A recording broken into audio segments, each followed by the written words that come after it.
आइल समाचार हो। की आवाज़ में आप सभी दोस्तों का स्वागत है। आइए नेहा सिंह राठौर का गाना आप भी सुनना चाहते हैं तो हमारे चैनल को लाइक और सब्सक्राइब जरूर कर दीजिएगा। नेहा सिंह राठौर अभी मोदी जी जो अमेरिका दौरा गए हैं उसके माध्यम से नेहा सिंह राठौर का बहुत अच्छा गाना आया है। तो आइए आप सभी दोस्तों को गाना सुनवाते हैं और फिर मिलते हैं।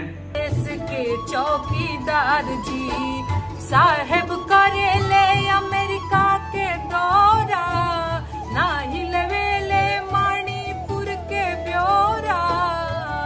एज काहे सौतेला व्यवहार हो, देश के चौकीदार जी जरेला शहर बाजार हो। देश के चौकीदार जी मन की बात ना मणिपुर की बात करो, बाइडन से ना सीएम से मुलाकात करो।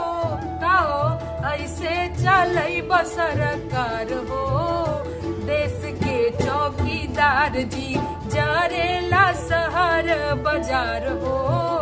देश के चौकीदार जी मणिपुर से आइल समाचार हो।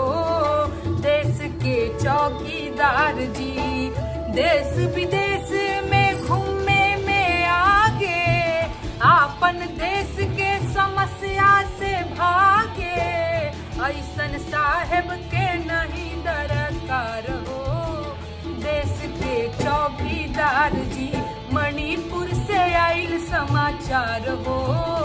देश के चौकीदार जी जरेला शहर बाजार हो।